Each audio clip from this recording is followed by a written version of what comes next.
Go ahead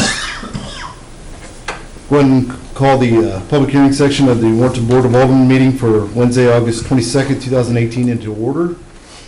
And Dave Blasky, the podium is yours. Thank you. Good evening, Mayor, Alderman.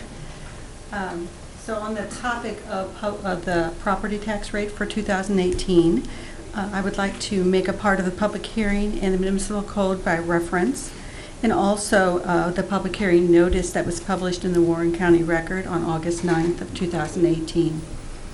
Final numbers from the county clerk related to the assessed value for 2018. There's been an increase in real estate, $856,907. Of that, $103 million is related to new construction, while we saw a decrease in other existing real estate, and it was really in the area of state assessed railroads and utilities. They had a decrease in this year. So again, a net amount of $856,907 for an increase. In personal property, we had an increase of $360,268 in assessed value. The proposed rates that are being brought before you tonight are the same as last year's rates, with a goal to try and keep the rates the same, which makes the rate for general revenue $0.2889 per $100 valuation. For Parks and Recreation, $0.1716 per $100 evaluation. So a total rate, $0.4615 per 100. So again, that rate is the same as last year. If we do vote and approve that rate, we will generate about $469,095 in revenue. That splits between the general fund of $294,671 and the park fund of $174,424. This, as related to budget, which is $482,000, leaves us just a little short, about $12,905 short on budget for this rate. The calculation in this year does allow us a slight increase, ever so slight, of $0.0026 per $100 of assessed valuation.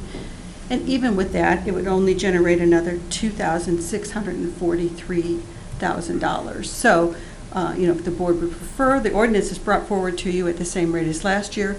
If you want to address it differently, you have a chance of a very slight increase this year. I can't see the point of doing a slight increase. I mean, the rate's really so low. For every $100 evaluation, it's 46 cents, basically. Mm-hmm. And you move it pennies just doesn't seem like it makes any sense. It certainly doesn't deliver the right message for, especially since the public has been so generous in supporting of issues that we brought to them. I think leaving it as it is probably the appropriate thing. Okay. That's my comment. So while you don't have to take any action at this point, the ordinance, when it comes forward, will be at that same rate as last year. Okay. Does anyone have any other questions? Thank you. Thank you. Now is the time we open up to the public. If you'd like to come discuss the public hearing section and only the public hearing section, please come to the podium, state your name, and we'll give you 5 minutes to speak. Not see anybody. We'll go ahead and close the public hearing section for the Warrenton Board of Alderman for Wednesday, August 22nd, 2018, and open the regular Board of Alderman meeting with the Pledge of Allegiance. Please rise with us. I pledge allegiance to the flag of the United States of America and to the republic for which it stands, one nation, under God, indivisible, with liberty and justice for all. Next item would be the consent agenda item. We have the regular meeting minutes from August 7th, 2018, executive session minutes from August 7th, 2018, and the rock bid awarded to Bobby Olsher Trucking Incorporated, which was the low bid. Any questions on this? I'll entertain a motion to approve the consent agenda items. So moved. Second. Motion made by Alderman Shorby, seconded by Alderman Schultz. Roll call vote, please. Alderman Deloy, Abstain. Alderman Schultz, Yes. Alderman Shell Harvey? Yes. Alderman Costello? Yes. Alderman Ock? Abstain? Alderman Miller? Yes. So it's the agenda, or I'm sorry, the motion passes 4-0 with 2 abstaining. Next will be hearing from the public. Yes, if you have anything you wish to share, come to the podium, state your name, we'll give you 5 minutes to speak. Not see anybody, we'll move to the Board of Alderman comments. Well, I just personally wanted to thank the staff for the event last night. I thought they did a good job of putting it on and got a good turnout, and I realized it was extra work, and we appreciate it very much. Very nice event. I second that. Great job. I had several people mention to me today that were there and said that Terry and Brandy and Melody and all of the folks that put this on done a really fine job. So, thank you.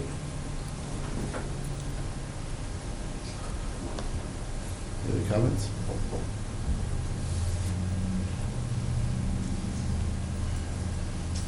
I will echo that and say thank you, but sometimes I think it's a little preemptive compared to what we're going to be rolling with the next couple months. So I know you guys have got it laid out, but last night was wonderful. Got nothing but compliments. I think it was quick thinking, putting some of the generators on the lights just to show how they light up. I didn't realize it was generators until after I saw them picking them up. That was pretty cool. It just kind of gave the, no? He was picking up a generator right by the lights and then he went out. Were they on generator or no? No, well, then my fault. I could have swore that's where he was picking the generator up from. I thought, well, that was quick thinking, so. When are they going to officially open the highway? 31st. On the correct? 31st. And that, what they're stating? No later than's what we've been No told. later than. They still have a few things to finish up, not necessarily on the roadway itself, but adjacent to it. And it's safer without traffic for their staff. And they have until the 31st to still meet the early deadlines. So I'm sure if they finish the things they need to finish ahead of time, they'll go ahead and open. But what Brady's been told is by the 31st, they'll be open. Well, and I'll say this, I appreciate it. I don't know if anybody noticed, our staff actually had trailers set up to be able to ride across, but it sounded like the majority of the people kind of rebelled and said they wanted to walk across. It was So, somebody up there in the front amongst you who said, we want to walk. I think it was Greg I Costello, don't know I'm where not it sure. came from. Was it Costello? Well, going walk across the Golden Gate, I'd like to get this. Why right? It looked I don't know like, who started it. Somebody started it, said I'd walk. Wasn't me. I appreciate that for Brad. Sorry, appreciate all the work you There had was a into that. definite movement that happened all of a sudden. whoever you had driving the truck just looked over and was like, okay, turned it off and got out and walked. I figured he was there to haul us back, but we were so tired we couldn't walk back. It was a good turnout. I will tell you guys, just to share it, I think I shared it with Terry earlier this morning. At least 7 people came up while we were at Applebee's and just gave lots of compliments. Just wanted to let us know how wonderful they thought it was, and that it was a good turnout. They were really happy and pleased with it. So hats off to you guys. I know you guys don't hear that often, so it's good for us to share it with you. It was Mayor, I forgot, I have one other comment. I did have one question asked by a few people, is why did we have the cutting of the ribbon last night and instead of the night it was going to be open? Because if you want to have a ceremony, you have to do it anytime you're dealing with MoDOT. You can't do it when the roadway is scheduled to open.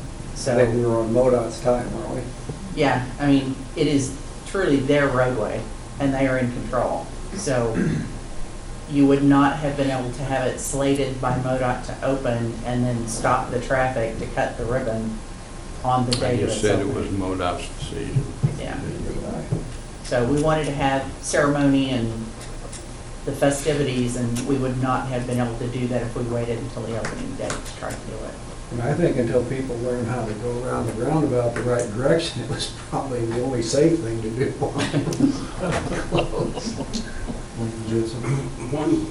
One other, I had a couple questions about it today, and I remember I've had a couple questions previously about it too. And I gave them what I thought was the answer, but maybe they didn't think it was. Can you give us the MoDOT explanation, or whoever's in charge, of why we had to name, I said it was because we were basically putting a new street in. Why do we have Warrenton Boulevard, Veterans Parkway Drive, and can you explain that to the, Sure. why? It's a brand-new western entrance to the city. Why would you not give it Warrenton West Boulevard? That was kind of my explanation, but it's like they wasn't buying it. I said, well, we got to take And it. Warrenton West Boulevard ends at the roundabout. Right. The outer road is still Veterans Still- Memorial Parkway. It's still MM, just as it always has been up to where it ends. But from the south roundabout to the north side is West Warrenton Boulevard. That's what I said. We were basically inventing a new street, so we had Correct. to name it. And Mike, Okay, anyway. I had the same question about 2 weeks ago, didn't I tell you? And, I mean, if you think about it with all of our global tracking and mapping and all of that, if you would have kept the Veterans Memorial Parkway going towards Pendleton and then also coming across the overpass, you've got two conflicting street names. Confusing. And so, and then the final piece to that is when the area north of the overpass is developed, that roadway is probably going to extend on much further. So, but I had the same thing. I'm sure that question came from some veterans, maybe. Mine did. No, basically just residents. I think it was just I actually residents. heard it from veterans. Yeah, you would have had literally Veterans Memorial Parkway going on the outer road and going across the bridge. The only thing you could have done short of renaming it is to let it be called whatever that extension on the north side, if you wanted to go ahead and name that, whether that be, AA or whatever. And it really goes to nowhere at this point, so. And I also think the signage on the interstate is appropriate, because if you've been traveling any place in the United States, and you get into one of the larger cities that might have 3 or 4 overpasses, you need a description that tells you West Warrenton, and that's what the sign says, so that you understand there's another overpass included. So, there's some places, when I travel over Mount Vernon, Illinois, that there's multiple exits, and they try to give you a description of what part of the community you're dropping off in. Yeah, but you're right. Hopefully, at some point in the future, West Warrenton Boulevard will go north and connect to Highway 47 somewhere out there in the distance. So, Two last things to cover. One, if you would share what MoDOT said about the crowd. it was actually Brian Eads with CMT. Oh, I'm sorry, Brian Eads. Who said they go to these things all the time, because obviously they do a lot of bridge and road work. And his statement was, we go to these all the time, and this is by far the largest crowd that they have ever seen for something that's just a bridge or a street. He said, you do things like the STEM Musial opening and those things, which draw huge crowds, but just an individual bridge or street in a city, he said they had not experienced those kind of crowds before. And they do a lot of large project work. So that was really nice to hear. So the second thing was, I was corrected while at dinner, and was told that I probably owed all of you an apology because I didn't call you by your rightful elected alderman. I got pretty pissed. My shirt says older person. Yeah, I We called need you to by- talk about that. I called you by name, but I didn't call you by your rightfully voted in. I did get corrected on that, and I said I would correct myself at the meeting. Well, I didn't I notice. apologize. I didn't notice in my shirt that alderperson until Castleton brought it up. Forgot about that. Oh. So moving on. Sure politically correct. Yeah, absolutely. Next on the agenda would be the letter of recommendation for war program.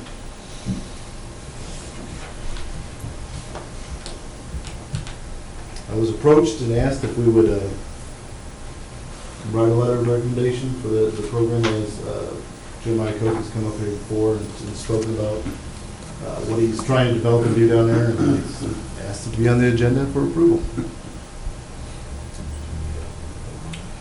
We do, so if nobody has any questions, I'll entertain a motion to approve the mayor to sign the letter of recommendation for the war program. I had a chance to review it. Looks great to me. I'll make a motion to approve that.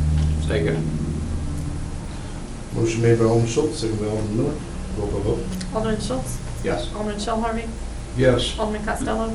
Yes. Alderman Ock? Yes. Alderman Miller? Yes. Alderman Deloy, Yes. Motion passes 6-0. Next item will be the approval for liquor by the drink liquor license for the Twisted Willow Grill and Saloon LLC, formerly known as Brewski Beer Garden. Any questions? I It's have a basically just a change in name from Brewski's to the that is correct. Twisted. Twisted Willow. Same applicant. I'll entertain a motion to approve the liquor by the drink liquor license for Twisted Willow Grill and Saloon LLC. So moved. Second. Motion made by Alderman Costello, seconded by Alderman Schultz. Alderman Shell Harvey? Yes. Alderman Costello? Yes. Alderman Ock? Yes. Alderman Miller? Yes. Alderman Deloy, Yes. Alderman Schultz? Yes. Motion passes 6-0. Next, we'll hear from the city administrator, Terry Thorne. I only have a couple of updates for you. Brady and staff are working now on the pool park completion. So that's the next major project along with the Fall Festival. But we are going to be starting, really working hard on the North Highway 47 sidewalk project. One of our first things will be to bring to you a recommendation to hire an outside consultant to work on the easements. That's going to be the most time-consuming piece. We've learned from MoDOT that there are consultants out there that are MoDOT approved, who know all of the requirements that MoDOT has. Since this has the potential to be a cost share project, we'll need to follow all of those requirements for obtaining easements for that project. So our next step in that will be to start working on those, as well as to start working on the cost share application. So right out of the interchange into really trying to push that sidewalk project forward. Great. That's all I have. Gary, just real quickly, where are we on the engineering of the sidewalks in the downtown district? We have not moved forward with that project. We need to determine the extent, so we probably need to have a work session for the board, I think, just to determine the extent that we want to start with. So the question really is, do we want to do engineering and a plan for all of downtown and get that work done first before we start piecemeal with the actual construction of the sidewalks, so that once the plan comes together, it's an overall plan? I just think we need to talk about how we want to start, and then we need to hire an engineering firm to actually start working in whichever perspective we want to do it. So I think this first step in that is to actually schedule a work session so that we can discuss what the best way to proceed with that is. And then we should be able to put together an RFQ and solicit a firm with some experience in the downtown kind of way of bringing it together. Because I think we're going to want some aesthetics involved in that as well. So not just an engineering firm who does sidewalks and streets. That's my belief for what we probably want, but again, I think we need to have a discussion. So we can get that work session scheduled fairly quickly if you all would like. Yeah, I mean, this, summer and this particular construction season, we very likely would have had difficulty in getting some competitive bids. It seems like there's a lot of work out there, particularly in concrete, so I think it might actually be helpful if we didn't move forward on it as quickly, but, Well, with fall and winter coming though, maybe, yeah, I mean, that's perfect time. I mean, it's a project that it's not really gonna matter if it's bad weather, unless it's really bad weather. Well, could we agree on a work schedule, Mike? Work session? No? Let's move on. Let me send something out, I'll actually send something out to you before the end of the week with some potential dates that are open.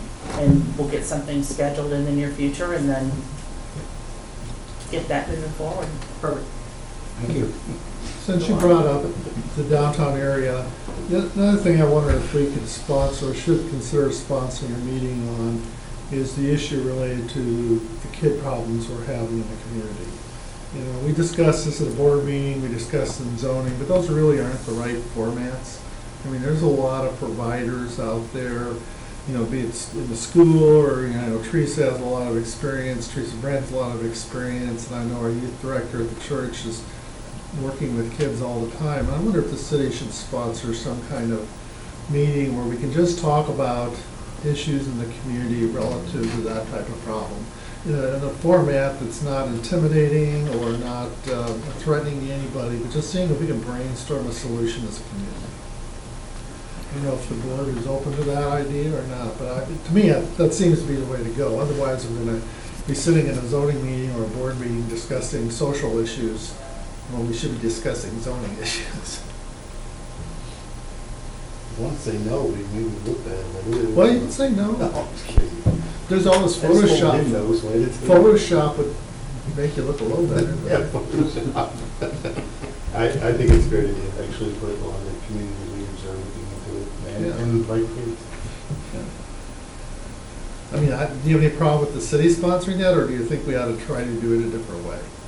I don't think there's any issue with the city sponsoring it. I suspect if you could get the Downtown Association to sponsor it, you would get better results. Well, I was thinking if you could have, you know, the school teachers, or the school sponsor it, or the Downtown Association, maybe asked for juvenile court to come in, or, you know, the juvenile workers come in. I mean, just a really community approach to the problem, whoever sponsors it. I mean, the question again in any meeting is how do you get the message out? Get people to come. I mean, we tried to get people to come to all the long-range plan meetings That's and why I'm TIP saying and all perhaps that. someone else might get a better response rather than it's a city, because we don't have great response Right. when we do these kinds of things. So maybe we should try to solicit some local community groups to sponsor. I'm not and sure then the Downtown Association is the right group to do it. I don't think that's their focus. Right. And I'm not saying that, and I don't speak for them. I'm just, that's not their focus. I think we'd have a better result if, and I don't have a problem with the city being involved in it either. But I think the school needs to be involved. I think that's probably, you know, maybe we need to use our association with Mr. Fears, Yes. who deals with some of the more troubled segment of school children, because that's the area that he's involved with. Maybe we should touch base with him and see if he has a suggestion for a group or a way through the school or something to kind of be the sponsor, and then we'll help any way we can to pull it together. Well, I mean, look, tonight we agreed to a letter of recommendation on this WARP program for Jeremiah. I mean, there's an individual certainly has an interest. So I think we need to get those interested parties together. I agree with Alderman Ock. I happened to be at the planning and zoning meeting that he touched on. And it was not intended, but it certainly is more of the conversation than was the actual zoning issue. So I think if we don't do that, we'll end up in the same position again, having that discussion. And it's probably better that we be proactive in whatever encouragement. I don't think we need to do it by ourselves, because I don't think we're experts at it by any stretch of the imagination. But see if we can't contact the school district and maybe these other two individuals, see what kind of interest level we get. Yeah, let us work on some of those contacts and see what we can bring back to you as far as ideas next meeting for how to put a group together. And I think every church has a youth pastor in the community. I think they need to be a part of that. Maybe we can be the We can do it. kind of the Yeah. conduit to At put it least all so they can together. provide the location, the space, Sure. that's part of it. We can work on that and at least bring you what we've been able to Okay. put together next meeting.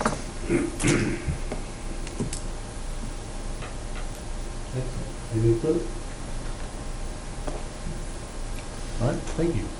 Next, we'll hear from Director of Operations, Brandy Walter. Good evening. The first thing that I have for you is about our employee, Mike Cross. Mike came to the city back in August of 2017, and he started as a building commissioner. He, in May of 18, when Jack left, he became our acting commissioner, building commissioner. I'm sorry, he started out as a building inspector. Became the acting building commissioner, has done a great job for the city. I think you guys will all agree he's been a great asset.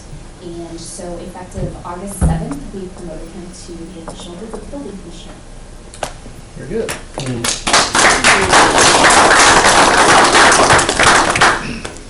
Much appreciated.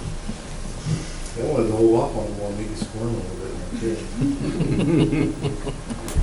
The second thing that I have for you is on June 26th, Mr. Costello had submitted a request to be placed on the agenda for the August 2nd planning and zoning meeting for a boundary adjustment for his location that is located at 405 East Walton Street. All adjacent properties owners were notified. This boundary adjustment meets code, all of that, and it was approved by P&Z with a 7-0 vote with 1 abstention and 1 absent. And Mr. Costello is here if you have any questions. And Mayor, I would request the opportunity to step away from the dais and obvious conflict of interest in regard to this issue and segment the audience until that's decided. Yes, sir, what you can. Any questions? Any questions about this? No, I think other than to say that these type of boundary adjustments come up occasionally and they're never controversial. There's really not a whole lot of issues around them. You're usually doing that for the benefit of the property owner who may be, let's say, having 2 lots and they want to extend the garage onto part of one lot, part of the other. And so you move the boundary for them so that they have the potential of selling off one of the lots sometime in the future. That's pretty typical, generally non-controversial by experience. I think it's also for getting back to the common sense side of it too, so it makes sense in this particular instance to do this. And I have no issues with it all.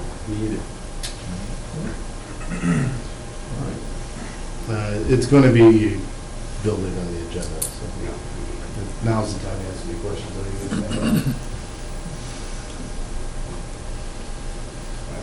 Guess you can track the long walk back, if you want to look back.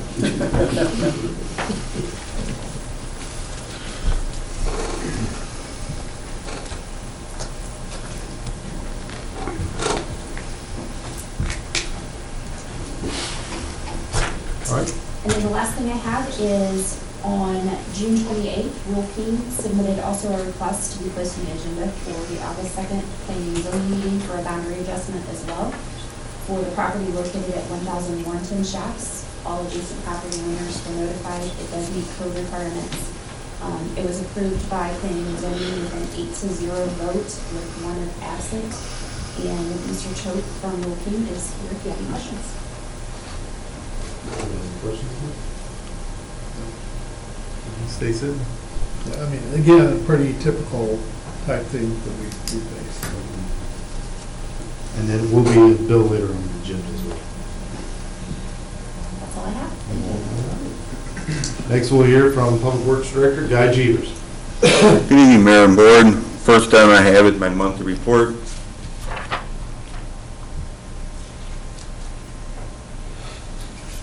Any questions on the monthly report? Nope. I didn't see anything. So I haven't been out to the pool park for a while. Is that new road done now, or is they still working on it? The road, Yeah. the parking lot is being ready to be paved, weather permitting. We're trying to get that in this week or next week. Storm drains are in on the new road as of today, and they're grading it right now and getting it cut for rock, and hopefully next week they start pouring that road. So that's falling in place. You say pour, is that going to be They're concrete.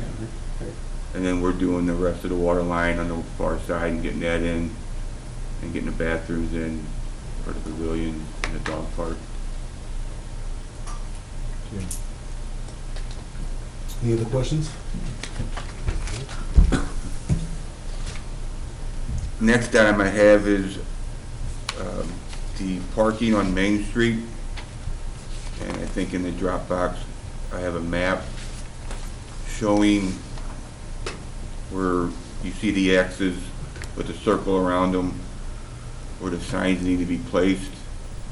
And the sign will say 24-hour parking only. And I know we're worried about beautification of downtown, but we're looking at about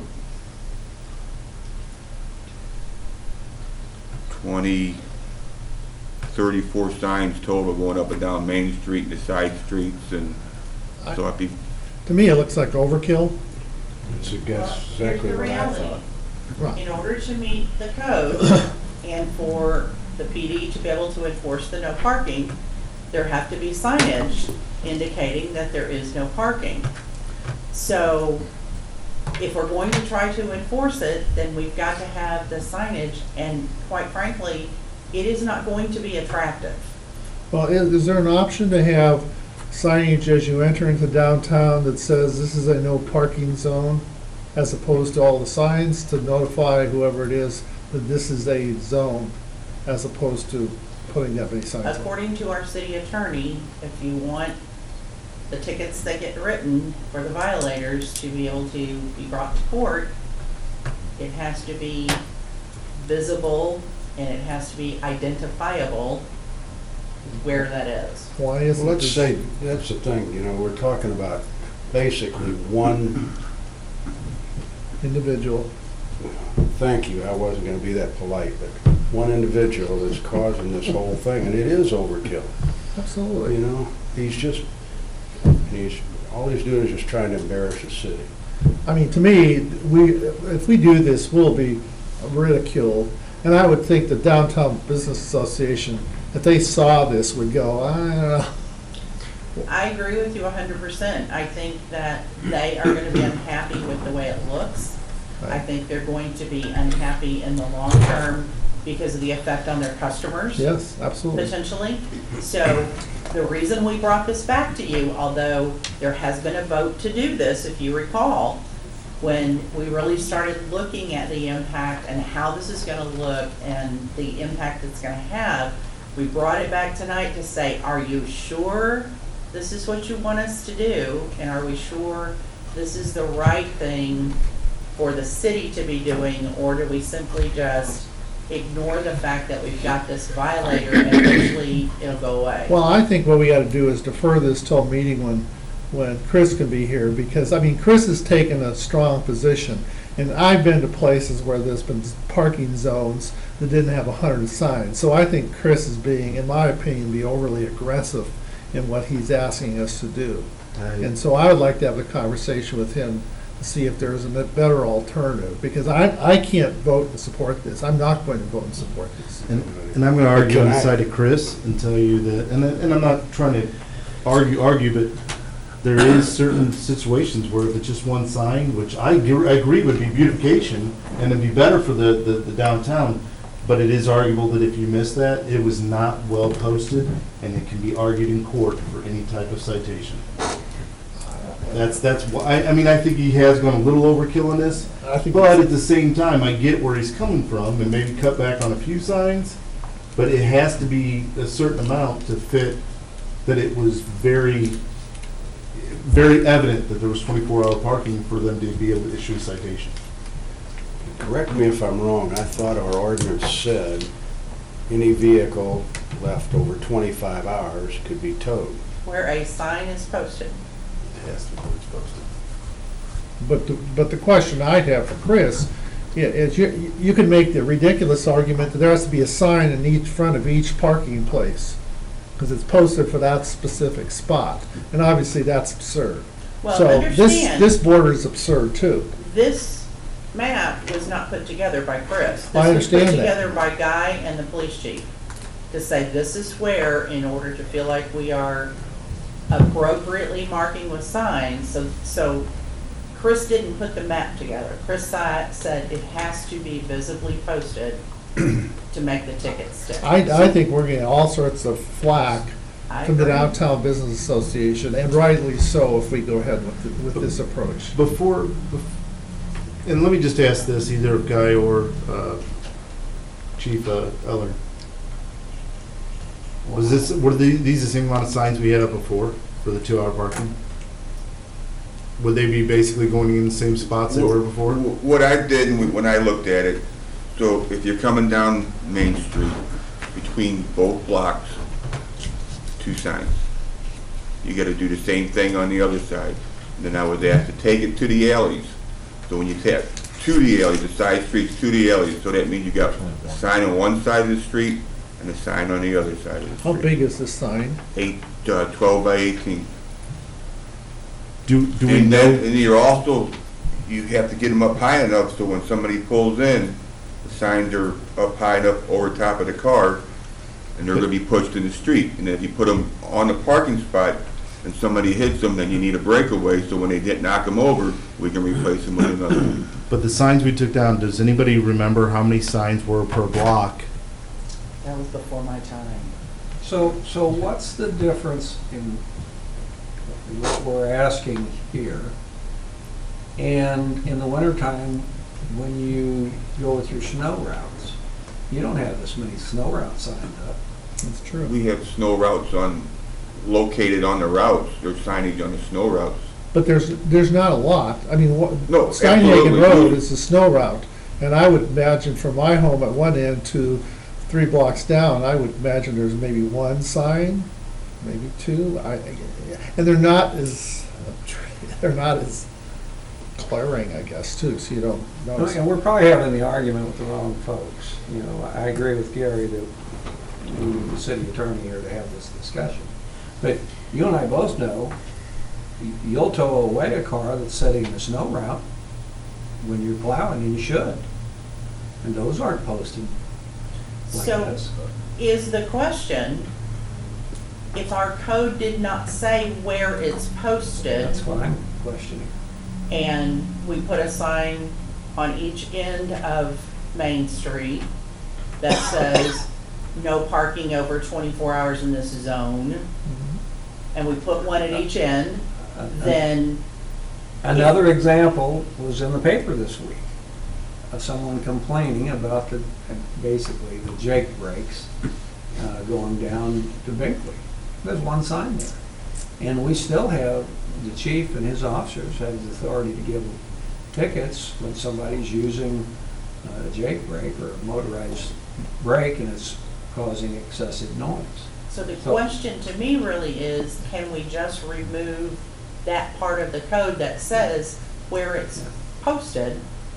And does that then solve the problem of not having to have all the signs? I don't know the answer to that question. And I don't blame our staff. I think you're doing exactly what We have. is recommended or suggested by the ordinance. So Mayor, I would ask that we table this until we can have an opportunity to discuss it with our.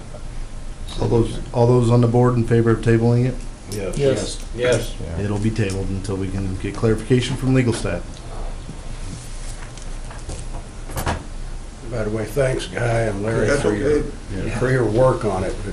It's not for naught, but it definitely opened our eyes about what the issue is. That's why we brought it back, Thank because you. I thought if we started putting these signs up, Thank you. It kind of Thank you. reminds me of when we put benches with advertisements on them all the time. But I know you didn't want to bring it You're up. telling your age.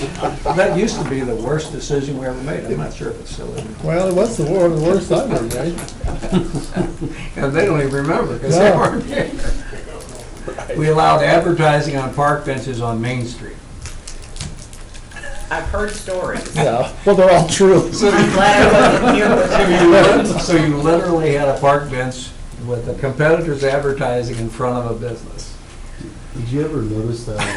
That got a lot of phone calls, I remember. Do you ever notice when Terry wants to refrain from it, she goes, before my time? That's right. Stairs pretty much over any part of this board. I remember leaving town and on the corner of 47 and Memorial Parkway, there's the mayor and the city crew wrestling with this park bench sitting in that triangle there. I just went out to St. Louis. I just, And there I were, wasn't gonna stop. and there were no cell phones. No. You got the chuckle and run. Any other All right. questions on the signs? It'll be tabled. Next item I have is approval for BFA Engineering for the preparation of legal documents for Roosevelt stormwater, so I can get that staked out. And the total cost of that, not to exceed, is $10,500. So that's gonna give me the legals, and I can actually go out and stake them out like I did on Highway 47, so that people can actually see what they're looking at. So how's this different than what we did last summer?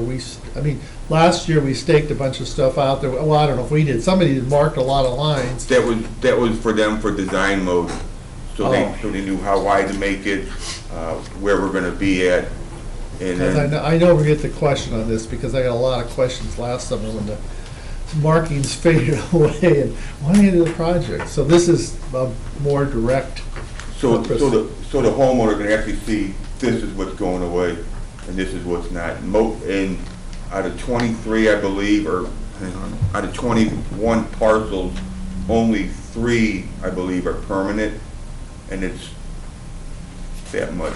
It's grading is what it's boiling down to. The rest are all temporary. When we do a temporary, that's a little bit easier to sell than somebody losing a piece of property.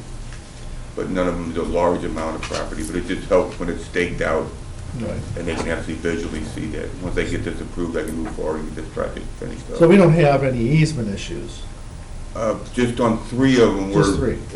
But like it's not 30 feet or 20 feet, it's just minimum. Okay. And it's more where the hillside comes down, where the biggest issue is. So I would think that'd be an easier sell for them people, because we're gonna lose that ditch. I hope. So I need approval for that. Any other I'll questions? make a motion that we approve the engineering, what's it called, separation? For the Roosevelt Avenue Stormwater Project for legal description and staking of the amount not to exceed $10,500. Second. Motion made by Alderman Shelby, seconded by Alderman Ock. Roll call vote. Alderman Costello. Yes. Alderman Ock. Yes. Alderman Miller. Yes. Alderman Deloy, Yes. Alderman Schultz. Yes. Alderman Shell Harvey. Yes. Motion passes 6-0. That's all I have. All right. Thank you. Thank you. Next, we'll hear from Chief of Police Larry Ellery. Good evening. The first item I have is my monthly report is attached, if you have any questions on that.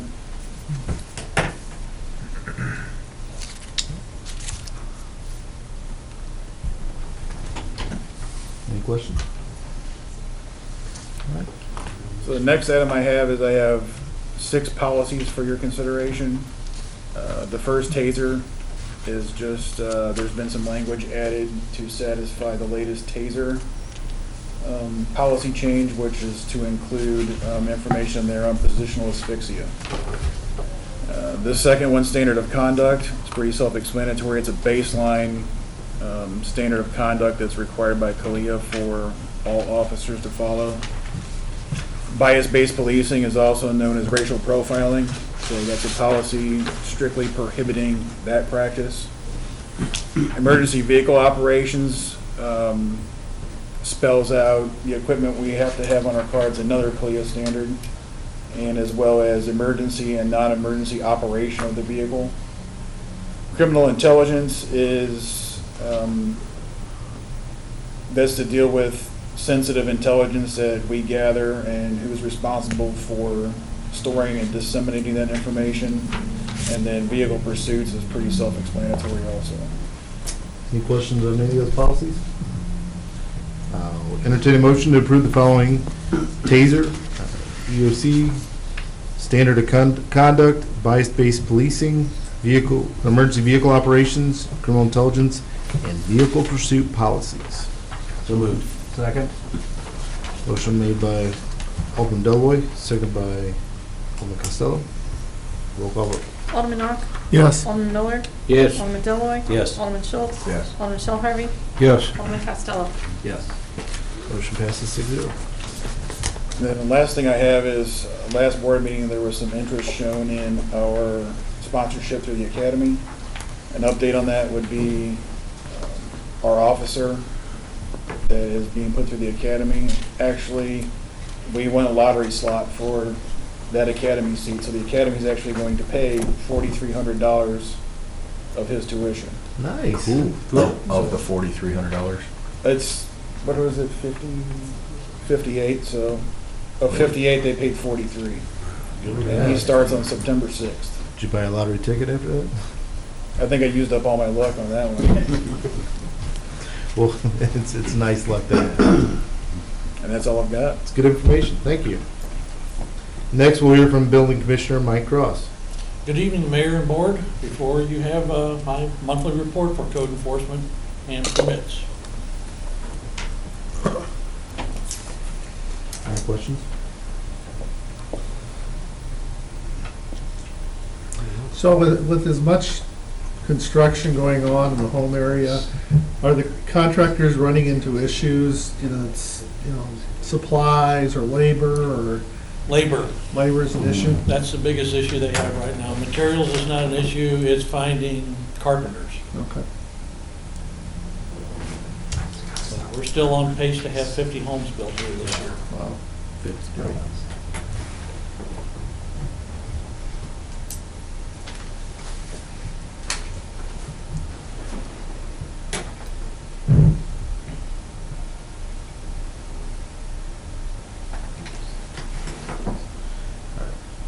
I'm sorry, just going through something real quick.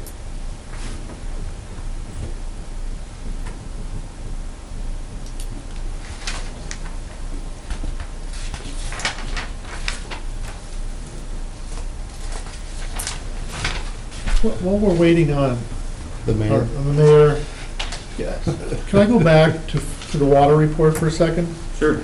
We continue to have really, really high usage. I think we're going to end the year significantly higher than the last few years. Is there a potential issue there that we should be looking at forward? The high usage went down from last month. Where Yeah, I noticed it went down, but it still is a pretty strong number. I have to get to the report. I'm just trying to think forward if we think we're to the point where we're getting capacity issues, or we're comfortable with where we're at. Yeah, we look at that probably twice a year to really kind of see where we're at and make sure that we're not running into any issue. With the water side, we should be fine even with this big housing spurt for many years to come with the capacity that we have with our existing towers and storage. Okay. Yeah, no, we're still in very good shape. Yeah, because I'm looking at, we're still higher than we were last year for July, but it did go down significantly compared to June and May, so Yeah, I we just. had some leaks that Guys Crew found. Yep. That are leaks that you never would have found had there not been other circumstances that we were losing water, so. Okay. I just, So is yours a question or a concern about leaks that we don't know about, or of total capacity for the future? well, no, my question was about the capacity and where we think we're at. We're starting to see a turnaround in the housing market. We're starting to see businesses coming in. I'm not sure if a lot of them are heavy water users or not, but that's potentially there, and I just was curious as to we try to project ahead on sewer, project ahead on all these other things, so we have the infrastructure in place so that we can respond as companies come in. I just was curious if that was an issue. Don't forget that we have the issue of water districts that surround us. That's a good point. So, in the case of the new overpass and interchange, Montgomery County Water District put in additional water Right, you're right. for the new. Yeah, remember, we have a cooperative agreement with them to help increase the size of their line that's coming down to the north side to a 12-inch line. And they're about halfway through with that. So now there's not really going to be anything significant on the water side coming from our system to take care of that. It was simply getting the pipe there so that Montgomery could provide the service. So You remember a number of years ago when we were on the board, we had issues where we had to restrict usage because the water levels were so low, and is that something because it's really been a dry summer. Is that something that we look at, or somebody else looks at? We do that. That test gets done daily. It lets you know what your level, you get the drawdown test, and then when they check the wells every day, and it lets you know basically where the pump's sitting, what the total head of the well is, and when it pumps down, and let you know how much water we have above the pump. When we had that issue that one year when it was real dry, it was that one well that was our big producer. We had to lower the pump down farther, and that's when we had that shortage. Well, it wasn't a shortage, it was a precaution because the well, till we got that pump down farther, the water was good, but it was just, we're going to stay ahead of it instead of behind it. Okay. Good. All right. Next, we'll hear from Maintenance and Grounds Director Brad Boozicruz. Good evening. You have my monthly report.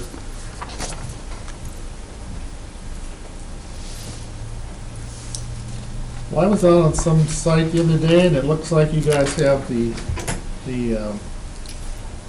Frisbee golf goals in place out there. We're only about halfway through. Well, they probably took a picture of the one, so I assumed it was. Oh, you mean the basket? Yeah. Oh, no, we were doing a sample of using foam to set them with. Oh, okay. Rather than concrete, and but I think we're going to have to use concrete. We didn't like the way the foam performed in the hole. It didn't do what we thought it was going to do. It was going to be a lot easier for us to set them and also to retrieve them out of there when we have to, if we ever decide to move them. So we'll go back with the concrete and deal with it when we do it. Any questions? Brad, I had a question the other day and I couldn't really remember and didn't really have an answer. Is there any plans to put horseshoe pits out there? There is an area for that. It's not on the plan, on our thing. It's already dug out and everything, but yeah, there is an area for, I think, 6 lanes. 6 pits? Six full lanes. Okay.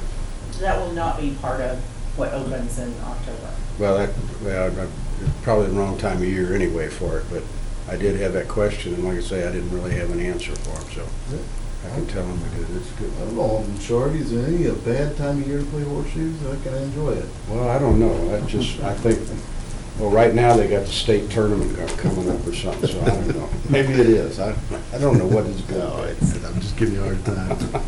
I'm glad they're going in. It's been a long time since I played horseshoes, and I used to enjoy it. Well, the gentleman that asked me about it is, in fact, he belongs to Quail Ridge. Somewhere down the road. Quail Ridge. Huh? Quail Ridge down Quail down Ridge, to- yeah. And he said there's a lot of horseshoe pitchers here in town that we don't know about that would really, We have one of the world champions right up the street from us. is that right? The lady up the street from us. She used to be. Anyway, thank you. Yep. Any other questions? I have one other thing. Justin Knoll passed his certified pool operators class, so he is a certified pool operator. My supervisor. So So can you explain what that is? he knows he will be able to, if something ever happens to the pool, he is certified to go in and run the pool. Oh, so You can have take to be a over if certified pool operator to. Just making sure I didn't know if it was through Yeah. the pumps or if it, what it was. Yeah, that was part of the deal with the pool, that we had one of our people certified, Excellent, and he passed the course. excellent. I appreciate that. Tom, congratulations, pass it along. Any other questions? I will say, Brad, before we move on, your making people aware of the park came up in a conversation this week, and I guess they watched the YouTube and said that they were not aware of how much people didn't pick up their animals' problems, and they became aware and said it was thank you for bringing them up and making them aware, and they were pretty ticked off about it. Well, it's Wayne has told me that they are policing themselves. There's a lot of people that are if they see it being done, they go over and tell them, "There's the bags, go pick it up." Evidently, word of mouth is Yeah, following. it's traveling good, and so far it's been doing pretty good. The person wasn't too. I mean, they were nice to me, but they weren't real kind about what they had to say about the people that are doing it. So. Well, when I walk with if I see somebody picking up after their animal, I go over there and thank them and explain why that's important. I think that word gets out among that community too. I agree. Thank you, Brad. Thank you. Bills to ordinance. I will entertain a motion for first reading of bill number 45-18. So moved. Second. Motion made by Alderman Shorby, seconded by Alderman Miller. An ordinance of the City of Warrenton, Missouri adopting the 2015 International Property Maintenance Code. I'll entertain a motion for the second reading and passage of bill number 45-18. So moved. Second. Who seconded? I do. Okay. Motion made by Alderman Deloy, seconded by Alderman Costello. An ordinance of the City of Warrenton, Missouri adopting the 2015 International Property Maintenance Code. Roll call vote. Alderman Miller. Yes. Alderman Deloy. Yes. Alderman Schultz. Yes. Alderman Shell Harvey. Yes. Alderman Costello. Yes. Alderman Ock. Yes. Bill passes 6-0. I'll entertain a motion for the first reading of bill number 46-18. So moved. Second. Motion made by Alderman Schultz, seconded by Alderman Shell Harvey. An ordinance to annex an unincorporated area contiguous to the city limits of Warrenton, Missouri, located west of Country Lake Golf Course, into the City of Warrenton, Missouri, without further action. I'll entertain a motion for the second reading and passage of bill number 46-18. So moved. Move. Which one? Who's seconding? I'll second it if you're ready. Motion made by Alderman Deloy, seconded by Alderman Shell Harvey. An ordinance to annex an unincorporated area contiguous to the city limits of Warrenton, Missouri, located west of Country Lake Golf Course, into the City of Warrenton, Missouri, without further action. Roll call vote. Alderman Deloy. Yes. Alderman Schultz. Yes. Alderman Shell Harvey.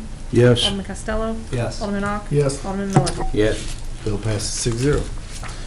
I'll entertain a motion for the first reading of bill number 47-18. So moved. Second. Motion made by Alderman Costello, seconded by Alderman Miller. An ordinance levying and imposing a tax for the calendar and fiscal year of 2018 for general municipal and public park purposes. I'll entertain a motion for the second reading and passage of bill number 47-18. So moved. Second. Motion made by Alderman Deloy, seconded by Alderman Charlie. An ordinance levying and imposing a tax for the calendar and fiscal year of 2018 for general, municipal, and public park purposes. Roll call vote. Alderman Schultz. Yes. Alderman Shell Harvey. Yes. Alderman Costello. Yes. Alderman Ock. Yes. Alderman Miller. Yes. Alderman Deloy. Yes. Mayor, Bill. Before we go on to item D, I have a comment. Okay, you got it. Bill passes 6-0. Go ahead with your comment, sir. Okay. What's your gentleman's name? Sorry. Oh, my name's Rick Choate. Cho? Yes. And you're with? I'm an attorney from Charleston, Illinois, and I represent Rural King. Cool. Well, I, for one, am very anxious for them to start turning dirt. We're really excited about that. Thank you so much. I'll definitely share that with everyone. I'm only sorry that I missed the ribbon cutting ceremony last night. Yeah, that was cool. Well, Rural King did come up. I think when Art King was interviewed on Channel 2 at the ribbon cutting, he talked about Rural King opening, so that was another good way for that message to get out. I thought that was good. Yeah, so we appreciate it. We really appreciate all of the support that we've gotten from everyone. So thank you. Cool. Thank you. All right, I'll entertain a motion for first reading of bill number 48-18. So moved. Second. Motion made by Alderman Miller, seconded by Alderman Shell Harvey. An ordinance accepting the boundary adjustment for part of Lot C of Warrenton Shops located at 1,000 Warrenton Shops by the city of Warrenton, Missouri. I'll entertain a motion for second reading and passage of bill number 48-18. So moved. Second. Motion made by Alderman Schultz, seconded by Alderman Costello. An ordinance accepting the boundary adjustment for a part of Lot C of Warrenton Shops located at 1,000 Warrenton Shops by the city of Warrenton, Missouri. Roll call vote. Alderman Shell Harvey. Yes. Alderman Costello. Yes. Alderman Ock. Yes. Alderman Miller. Yes. Alderman Deloy, Yes. Alderman Schultz. Yes. Bill passes 6-0. Before we go into bill number 49-18, I have two things I need to address. Number one, if we can have the verbiage for the reading changed from Tri-County Agency to Costello Properties LLC.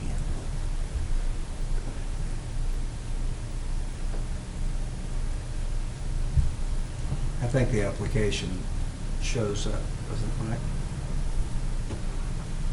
Question, does it show on the application Costello Properties LLC? It's talked about that in the agenda items. It did. It showed Tri-County Agency for whatever reason. I think it says right there. Well, let's deal with this. Yeah. It's on the application. Now, if you look on item 11B, boundary adjustment for Costello Properties, subdivision 63, so I don't know. All they did is they pulled it off the map. Okay. The actual map that was provided says Tri-County Agency. The application actually says Costello Properties LLC. So whoever We'll did just- that just pulled it off the map instead of walking it. The second thing I need to address is, I guess, an offer, if you want to take the walk of abstaining to the... I will abstain. I didn't know if you wanted to make the walk or not. No. Well, once a night is enough. He's not getting any younger. I'll entertain a motion for the first reading of bill number 49-18. So moved. Second. Motion made by Alderman Schultz, seconded by Alderman Shell Harvey. An ordinance accepting the boundary adjustment for Costello Properties LLC by the city of Warrenton, Missouri. I'll entertain a motion for the second reading and passage of bill number 49-18. So moved. Second. Motion made by Alderman Miller, seconded by Alderman Shell Harvey. An ordinance accepting the boundary adjustment for Costello Properties LLC by the city of Warrenton, Missouri. Roll call vote. Alderman Costello. Abstain? Alderman Ock. Yes. Alderman Miller. Yes. Alderman Deloy, Yes. Alderman Schultz. Yes. Alderman Shell Harvey. Yes. Bill passes 5-0 with one abstain. I'll Make a motion that we adjourn. There you go. Second. Motion made by Alderman Shell Harvey, seconded by Alderman Deloy. All those in favor? Aye. Aye. The ayes have it. We are so adjourned.